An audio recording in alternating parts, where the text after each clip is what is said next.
रोहतक से परमदीप राठी। और आप जानते हैं सब कि क्रिकेट में Boxing Day test at Melbourne, MCG, फिर अपना इंडिया में वानखेड़े, ईडन गार्डन्स, इंग्लैंड में लॉर्ड्स, इसका तो उसके बारे में बात करने के लिए परमदीप राठी रोहतक से हमारे साथ है। 36 सर एक बुरे सपने की तरह लग रहा है, और साथी लोग जीने नहीं दे रहे हैं इस सपने पे। बार बार पिछले वीडियो पे भी हमारी कमेंट कर रहे हैं कि आपने बोला था कि इंडिया वाले ये कर देंगे वो कर देंगे, हमारे पास है उस इंडिया का क्या बोलते हैं मोमेंटम हमारी तरफ है, ये कर देंगे वो कर देंगे, अब इंडिया जीतेगा, ये होगा, लेकिन आप 36 ऑल आउट हो गए। बहुत सारी गालियां पड़ी हमें भी, लेकिन सर बुरे सपने की तरह है अब तो ये। और इस सपने को बार बार याद किया जाएगा। अजीत वाडेकर के टाइम पे सबसे लोवेस्ट स्कोर बना था हमारा, लेकिन अब विराट कोहली की कैप्टनसी में बना है, तो सपना तो बहुत बुरा गया है सर ये। और दोबारा ना ही देखे तो ही अच्छा रहेगा। हाँ तो कैसा खेलेगा विकेट मेलबर्न का, क्या लगता है? मेलबर्न का ड्रॉपिंग पिचेस यूज हो गई मेलबर्न के, वो थोड़ा टू पेस विकेट होगा।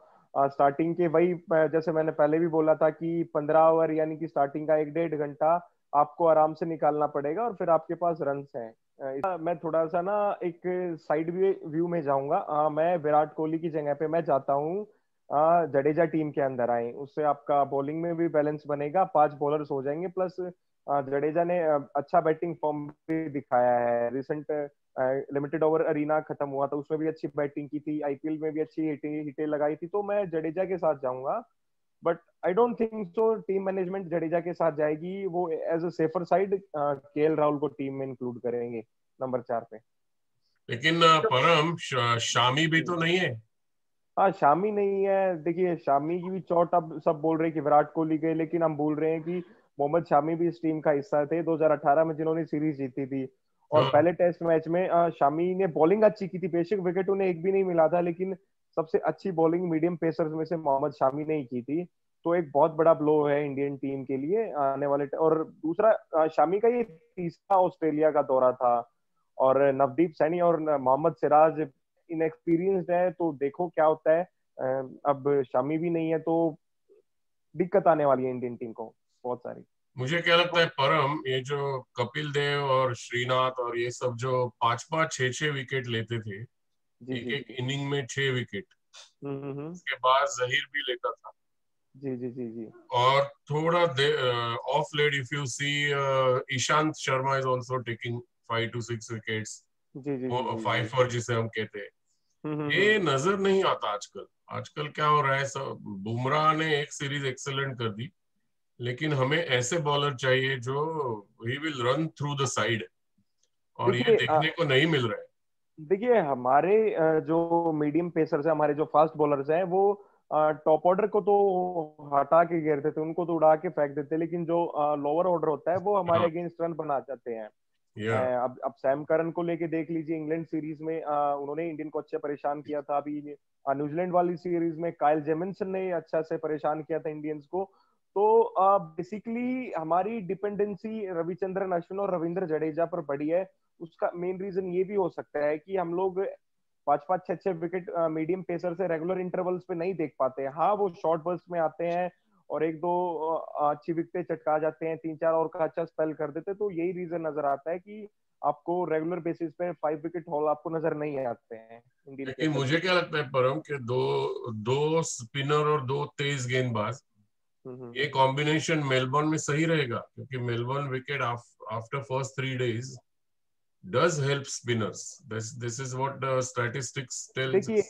देखिए बिल्कुल हेल्प करेगी, लेकिन आप अगर आप देखिए दो दो चीज क्या, अगर आप तो पहले बैटिंग करेंगे तो ऑस्ट्रेलिया इस विकेट पे नंबर 4 पे चौथे इनिंग्स में बैटिंग करेगा, तब आपके स्पिनर्स का रोल बढ़ जाएगा। हाँ। लेकिन अगर आप टॉस हार के आप दूसरा बैटिंग करेंगे, तो फिर मुझे लगता नहीं है कि दो स्पिनर खिलाने का कोई फायदा होगा इस ट्रैक के ऊपर। और दूसरा, तीन पेस बॉलर्स तो आपको ऑस्ट्रेलिया में चाहिए, बाउंस मिलता है, ड्रॉप एंड पिचेस यूज होती हैं, तो आपको चाहिए दो 3 मीडियम पेसर्स तो आपको टीम में चाहिए ही चाहिए। देखिए फेयर व्यू में आपको बताऊं, आपका एडिलेट भी हम लोगों का हैप्पी हंटिंग ग्राउंड रहा है, लेकिन वहां पे भी तो हम 36 ऑल आउट होकर आए हैं। 36 ऑल आउट से कुछ बुरा तो हो नहीं सकता है। आप देखिए 36 ऑल आउट आप हर रोज नहीं होते हैं, ठीक है, लेकिन आप किस टेम्परामेंट के साथ बैटिंग करने के लिए जा रहे हैं, फील्ड पर उतरेंगे, वो मैटर करेगा। खिलाड़ियों को अपनी एबिलिटीज पर कितना भरोसा, ये चीजें मैटर करेंगी। अब विराट कोहली नहीं है, और एक तरीके से मैं मानूं विराट कोहली इस टीम के साथ नहीं है, तो पता चल जाएगा किस बंदे के अंदर कितनी एबिलिटीज है, कितनी कैपेबिलिटीज या कितनी काबिलियत है। जो इस टीम का हिस्सा है, सबको अपने बारे में पता चल जाएगा, क्योंकि ये टीम विराट कोहली के ऊपर बहुत तगड़ा डिपेंडेंट रही है। तो अब विराट कोहली नहीं है तो देखते हैं। और रही बात, आप मेलबर्न की बात कर रहे हैं, ड्रॉप इन पिचेस यूज होंगी, तो एक तरीके से बोल सकते हैं 137 रनों से हम पिछला टेस्ट मैच जीते थे। और चेतेश्वर पुजारा ने भी अच्छी बैटिंग की थी, और no doubt Cheteshwar Pujara was the main difference between India and Australia in the last series. लेकिन अब हम क्या देख रहे हैं, चेतेश्वर पुजारा ने कुछ 45-47 रन बनाए थे 160-170 बॉलों के अंदर। ठीक है, आपका विकेट पर रुकना मैटर करता है, लेकिन at the end of the day आपको रन चाहिए होते हैं। अगर आपने 25-30 रन बना दिए 160-170 बॉलों के ऊपर, तो आप अपनी टीम को मुश्किल के अंदर ही डाल के जाएंगे। तो मेरा मानना है आपको थोड़ा पॉजिटिव इंटेंट के साथ खेलना होगा, और एक फ्रेश माइंड के साथ आपको दोबारा टेस्ट मैच खेलने के लिए उतरना पड़ेगा। राजेश देव सर, मैंने आपको पहले एक बात बोली थी कि इंडियन बैट्समैन को ना बाउंस से डर नहीं लगता है। इंडियन बैट्समैन को स्विंग के आगे इंडियन बैट्समैन का बैटिंग लाइनअप है पूरा का पूरा ढह जाता है। और आपने देखा होगा जो ऑस्ट्रेलियन बॉलर है, उन्होंने ना एक इतना इतना आगे, इससे थोड़ा सा और ज्यादा ले लेंगे तो इतना आगे उन्होंने बॉल को पिच कराया, और बॉल ने वहां से हिलना शुरू किया, और सारे बैट्समैन का एज लेके सीधा टिम पेन या स्लिप्स के पास कैचेस गई थी। खैर स्लिप के पास भी कैचेस नहीं गई, सारी कैचेस टिम पेन के पास गई थी। तो उन्होंने सिर्फ इतना ही किया था, अपनी लेंथ को, जो ऑस्ट्रेलिया की जो नॉर्मल लेंथ था ऑस्ट्रेलिया के अंदर, उस पर से थोड़ा सा उन्होंने आगे ही बढ़ाया था, थोड़ा सा 1 मीटर के आसपास उन्होंने लेंथ को आगे किया था, और बॉल हिली और हमारे बैट्समैन को परेशानी आई, और हम लोग विकेट के पीछे कैच आउट हो गए सारे के सारे। और देखिए किस्मत की भी बात होती है। अब देखिए तो पुजारा को जो बॉल पड़ी या राणे को जो बॉल पड़ी, आप किसी और दिन आप उसको प्ले एंड मिसेस कर सकते हो, या प्ले एंड मिसेस हो जाती है, प्ले एंड मिस हो जाती है वो बोले, और ऐसा नहीं एक बार 2 या 4 बार भी हो जाती, लेकिन अब की बार किस्मत ने आपका साथ नहीं दिया। और ये चीजें ना, ये डर ना 2014 के साथ ही बना हुआ है। आप जितने भी आप सेना कंट्रीज के टूर करते हो, आप टेस्ट मैचेस जीतने की कंडीशन में पहुंचते हो, लेकिन एक बैटिंग कोलैप्स हो जाता है और आप टेस्ट मैच हार जाते हो। तो ये batting collapse on card her tour पे, हर सीरीज के अंदर होता रहा है हमारा। बस फर्क सिर्फ इतना है कि इतना बुरा आज तक नहीं हुआ था, और मैं कुछ हद तक इसके लिए टीम मैनेजमेंट को भी कसूरवार समझता हूँ। आपको ना अटैकिंग और एक डिफेंस के बीच में ना आपको थोड़ा सा बैलेंस बनाना पड़ेगा। आप आते ही हर बॉल को, आप बैट को घुमा भी नहीं सकते हो, क्योंकि एक बॉल के ऊपर आपका नाम लिखा होगा और वो आपको लेके चली जाएगी, आपको ये बात माननी पड़ेगी। अब हर कोई एक्सपेक्ट करता है कि आप एक दिन के खेल में 300 रन तो कम से कम बनाओ। और ठीक है अटैकिंग बैटिंग, लेकिन अटैकिंग का मतलब देखिए, वीरेंद्र सहवाग एक अलग किस्म के प्लेयर थे, अटैकिंग करते थे, स्टार्टिंग में रन बॉल खेलते थे, लेकिन हर कोई भी वीरेंद्र सहवाग नहीं हो सकता ना। 1983 में माल्कम मार्शल ने कानपुर टेस्ट में ऐसे बाउंसर पे सुनील गावस्कर का विकेट लिया जिससे उनके हाथ की बैट गिर गई थी, और ये दोनों इनिंग्स में ऐसे जल्दी जल्दी आउट किया था मार्शल ने, और एक डर बैठ गया था। मतलब मार्शल आया ना तो पूरा स्टेडियम एक पिन ड्रॉप साइलेंस हुआ करता था। तो उसके बाद दिल्ली में जो टेस्ट हुआ उसमें गावस्कर ने उस पर काउंटर अटैक किया, मतलब जबरदस्त सेंचुरी मारी। वो उनका रिकॉर्ड था ना ब्रैडमैन का, वो सेंचुरी थी, एंड ही अटैक्ड मार्शल, मतलब वो डर निकाल दिया था कि देखिए सर, वो जो डर है ना, वो बाउंसर्स का डर था। लेकिन मैंने आपको एक बात बोली कि इंडियन बैट्समैन को पेस से डर नहीं लगता है, वो स्विंग के आगे उनकी टेक्निक एक्सपोज हो जाती है। आप ठीक है, आप बल्ला घुमाएंगे, अटैकिंग क्रिकेट खेलेंगे, एक बॉल ने किनारा लिया और आप वहीं पे बॉल खड़ी हो जाएगी, फिर आप क्या करोगे सर। देखिए मैं आपको बता रहा हूँ, आप पृथ्वी शॉ को लेकर ही बात कर रहे हैं, मैं उनको इसलिए टीम में नहीं रखना चाहूंगा। जो उनका करंट फॉर्म है वो आपको भरोसा नहीं दिला रहा। उनका आईपीएल सीजन अच्छा नहीं गया था, और लिमिटेड ओवर सीरीज में भी उन्होंने स्ट्रगल किया था, प्रैक्टिस मैच में भी उनके रन्स नहीं बने थे। अब देखिए टीम मैनेजमेंट ने 2017, आपको इंग्लैंड सीरीज याद हो तो कोई प्लेयर चोटिल हुआ था और उसकी जगह पे Hanuma Vihari as a replacement England fly करके गए थे। ठीक है, आपकी टीम के अंदर ट्रिपल सेंचुरियन करुण नायर भी थे, लेकिन आपने उनको क्या कहकर नहीं खिलाया, आपने उनको ये कहकर नहीं खिलाया था कि करुण नायर हमें नेट्स के अंदर कॉन्फिडेंस नहीं दे रहे हैं। ठीक है, करुण नायर हमको नेट्स के अंदर कॉन्फिडेंस नहीं दे रहे हैं, और हनुमा विहारी हमें अच्छे लगे नेट्स के अंदर, इसलिए हमने हनुमा विहारी को चांस दिया ऑन इज करंट फॉर्म। अब देखिए ट्रिपल सेंचुरी तो उस बंदे ने भी लगाई थी, और अब ठीक इसी तरीके से आप आएंगे तो सेम टीम मैनेजमेंट थी, सिर्फ बैटिंग कोच का ही डिफरेंस था। अब बैटिंग कोच में विक्रम राठौड़ है, पहले संजय बांगड़ होते थे। तो अभी आप क्या करेंगे, आप पृथ्वी शॉ ने भी अच्छी डेब्यू टेस्ट मैच में सेंचुरी लगाई थी, न्यूजीलैंड में भी एक अटैकिंग थी, लेकिन करंट फॉर्म नहीं था उनके पास, आईपीएल में भी स्ट्रगल कर रहे थे। और दूसरी तरफ आप शुभमन गिल की तरफ देखें तो प्रैक्टिस मैच में भी अच्छी बैटिंग की थी, आईपीएल का सीजन भी अच्छा गया। तो करंट फॉर्म के बेसिस के ऊपर आपको प्लेयर को खिलाना चाहिए। अगर आप देखिए टेस्ट मैच कोई फॉर्म ढूंढने की जगह नहीं होती है, आप इस बात को समझिए। आप टेस्ट मैच के अंदर कभी भी जाके अपना फॉर्म हासिल नहीं कर सकते हैं, उसके लिए आपको डोमेस्टिक क्रिकेट के अंदर जाके ग्रिंड करना पड़ेगा अपने आप को, तब जाकर चीजें आपके लिए सुधरेंगी।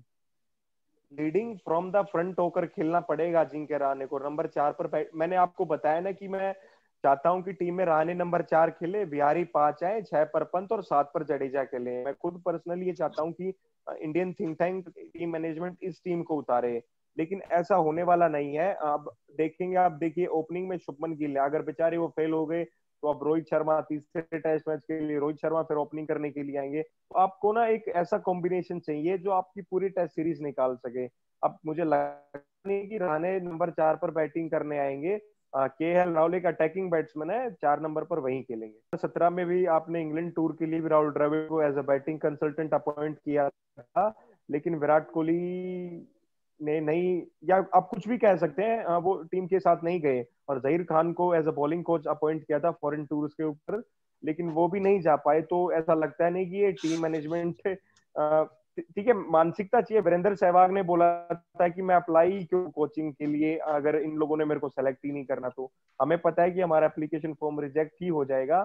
तो वेंगसरकर साहब ने बोला था कि आप द्रविड़ को भेजिए, लेकिन ऐसा होने वाला नहीं है सर। देखिए आप इंडियन ट्रैक्स के ऊपर खेल नहीं रहे कि बॉल इतना घूमेगा या पूरा 90 डिग्री पे टर्न करेगा, तो मीडियम पेसर या फास्ट बॉलर के अगेंस्ट पंत की विकेट कीपिंग अच्छी है सर, कर लेगा। क्योंकि इंडियन और बुमराह को स्टेप अप करना पड़ेगा। अब मोहम्मद शामी भी नहीं है, ईशांत शर्मा भी नहीं है, और बुमराह को स्टेप अप करना पड़ेगा। और अब पता नहीं है, ईशांत शर्मा का 2.5 महीने पहले चोट लगी थी, अब 2.5 महीने के अंदर बंदा ऑपरेशन करवा के प्रैक्टिस चालू कर देता है। ईशांत शर्मा का क्या कुछ चल रहा है कुछ पता ही नहीं है सर। तो बुमराह को as a leader step up करना पड़ेगा। एम्पल टाइप नहीं मिला आपको, एम्पल आपको 2 प्रैक्टिस गेम्स मिले, आप लिमिटेड ओवर सीरीज खेल के हैं, तो आप ये बोल नहीं सकते हैं कि आपको प्रिपरेशन का टाइम बिल्कुल भी नहीं मिला है। तो और रही बात टेक्निकल डेफिशिएंसीज की, तो it was a bad day in office, आपका अच्छा दिन नहीं था। ठीक है, आप बंडल आउट हो गए 36 ऑल आउट पर, हर बॉल ने आपका किनारा लिया और आप आउट हो गए, वरना प्ले एंड मिसेस भी होते हैं आप, लेकिन ऐसा अब की बार हुआ नहीं। और रही बात आप प्रिपरेशन की बोल रहे हैं, एक बार आपको याद हो तो इंडिया ने एक 1-0 एक सीरीज जीता था न्यूजीलैंड के अंदर, जिसमें गौतम गंभीर ने मैराथन इनिंग्स खेली थी 136 रनों की, और टेस्ट मैच को भी ड्रॉ कराया था। उस सीरीज में न्यूजीलैंड में ना, आपको पता होगा तो हवाएं बहुत तेज चलती हैं, तो वहां पे जब सचिन तेंदुलकर ग्राउंड पे प्रैक्टिस करने के लिए गए थे, तो और जो टीम मेंबर्स थे वो नेट के अंदर प्रैक्टिस कर रहे थे। तो द ग्रेट सचिन तेंदुलकर गए, उन्होंने सभी नेट्स को हटवाया और ओपन विकेट पे उन्होंने प्रैक्टिस स्टार्ट कर दी। तो जब उनसे ये पूछा गया कि आपने ऐसा क्यों किया, तो उन्होंने एक ही चीज बोली थी कि अगर मेरे को पिच के अंदर मेरे को नेट्स नहीं मिलेंगे, मेरे को वहां पे भी खुले में ही खेलना है। और न्यूजीलैंड में ना हवाएं बहुत तेज चलती हैं।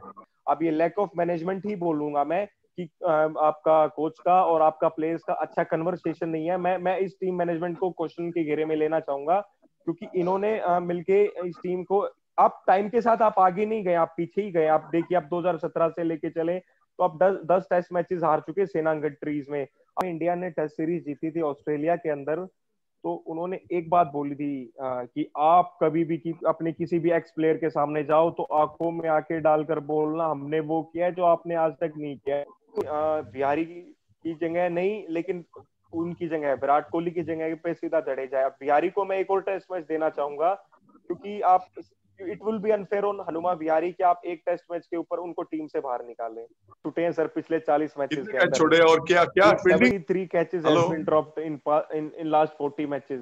पिछले 40 मैचेस में 73 कैचेस छोड़े इंडियन प्लेयर्स ने, जो कि 2 कैचेस पर मैच के बराबर है करीबन, ठीक है। और अभी आपके फील्डिंग कोच आर श्रीधर है। अब जोंटी रोड्स ने भी इंडियन फील्डिंग कोच के लिए अप्लाई किया था, बट उनका भी रिजेक्ट कर दिया गया था। We don't need you, we need R Sridhar. खूब कैचेस छूटी हैं आपकी बार। देखिए क्वारंटीन में रह के आए हैं, it was not easy on players, ठीक है, उम्र भी कम है, और कैचेस वन मैचेस और अच्छे अच्छे कैचेस, और शायद शॉर्ट बॉल डाल रहे थे। मयंक अग्रवाल ने कैच छोड़ा, जसप्रीत बुमराह ने कैच छोड़ा, तो कैचेस आपके छूटे हैं। मैसेज मेरा यही होगा, आप पॉजिटिव तरीके से क्रिकेट खेले। पॉजिटिव ये नहीं आया आपने बैट घुमा दिया, आप अपनी एबिलिटीज पर भरोसा रखिए। आप इंडिया के बेस्ट 11 प्लेयर हैं जो इंडिया का प्रतिनिधित्व करेंगे बॉक्सिंग डे टेस्ट मैच में। We should be proud of that and hope so India match जीते जैसा पिछली बार हुआ था। Thank you. चक दे इंडिया, चक दे इंडिया।